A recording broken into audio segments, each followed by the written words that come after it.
Notre Père, qui es aux cieux, que ton nom soit sanctifié, que ton règne vienne, que ta volonté soit faite sur la terre comme au ciel. Donne-nous aujourd'hui notre pain de ce jour. Pardonne-nous nos offenses, comme nous pardonnons aussi ceux qui nous ont offensés. Ne nous soumets pas à la tentation, mais délivre-nous du mal. Amen. Joyeux anniversaire, ma chérie. Oh, merci. Oh, mais c'est exactement celui que je voulais. Il est trop bien. Tu veux l'essayer? Mais ouais.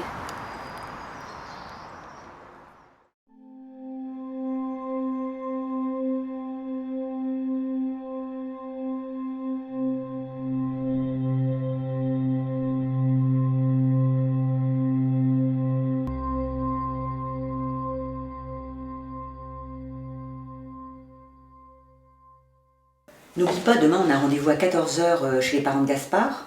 On est d'accord sur le fait que ce soit le père François qui va vous marier. Moi je suis contente.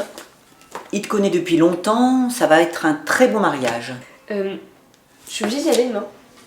Parce que j'ai un truc de prévu et franchement je vois pas bien l'intérêt de parler maintenant, on a le temps. Bon, écoute, je n'apprécie pas trop que tu annules comme ça au dernier moment. Il s'agit de ton avenir avec Gaspard. Pour le moins, tu devrais être présente, non?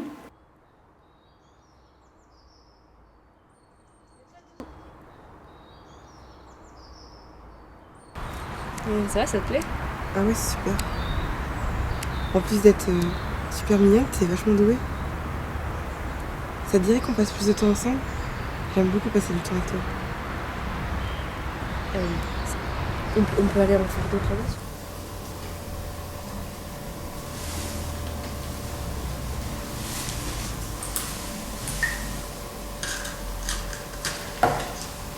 Un 2 pièces, ça se fera un peu trop petit. Et puis si on veut agrandir la famille, bah, il faudrait certainement acheter une maison parce qu'on va pas payer un loyer toute notre vie. Tu m'écoutes, Gabriel? Oui. Bénissez-nous, Seigneur, et bénissez le repas que nous nous apprêtons à prendre. Oh non, Gabriel, tu vas pas reprendre. Tu peux répondre à ton portable tout à l'heure. Et n'oublie pas que demain, nous devons voir les parents de Gaspard. Tu as annulé tout à la dernière minute la dernière fois. Hein. Je peux pas demain, j'ai quelque chose de prévu. J'ai pas envie. Tu es complètement insolente. Qu'est-ce qui t'arrive? Non seulement on passe après ton ami, qu'est-ce qui se passe? On n'était pas habitué à ça. Si tu as quelque chose qui ne va pas, écoute, on peut en parler. Si quelque chose te tracasse, je suis là pour t'écouter. J'ai pas très envie de te parler de nos problèmes.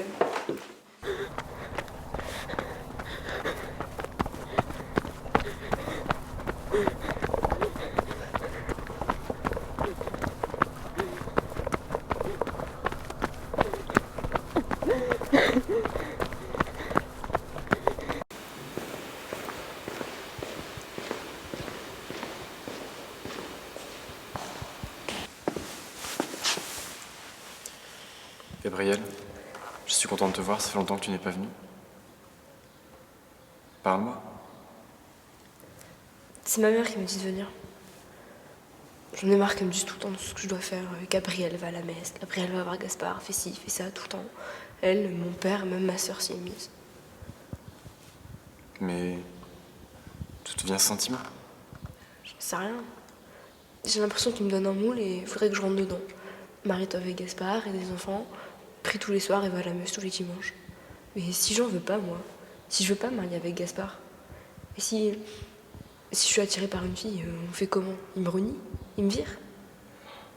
Tes parents t'aiment, ils t'accepteraient comme tu es. Ils vivent pour que tu sois heureuse. Justement, leur vie. Faudrait que je la aime qu'eux. J'en veux pas, moi. Avec eux, c'est Dieu, Dieu, Dieu tout le temps. T'en fais pas, être guidera. Mais si je veux pas qu'ils me guident, si je veux qu'ils me laissent tranquille, comment vous voulez que je donne mon âme à une religion dont le prêtre faudrait que je me soigne parce que je suis attirée par une femme? Il faut choisir. Soit on mène une vie spirituelle intense, soit on se laisse disperser par des envies éphémères. T'as pensé à Gaspard un peu? T'as pensé à ce que tu lui ferais vivre? Tu devrais te reconcentrer sur lui et sur votre avenir commun.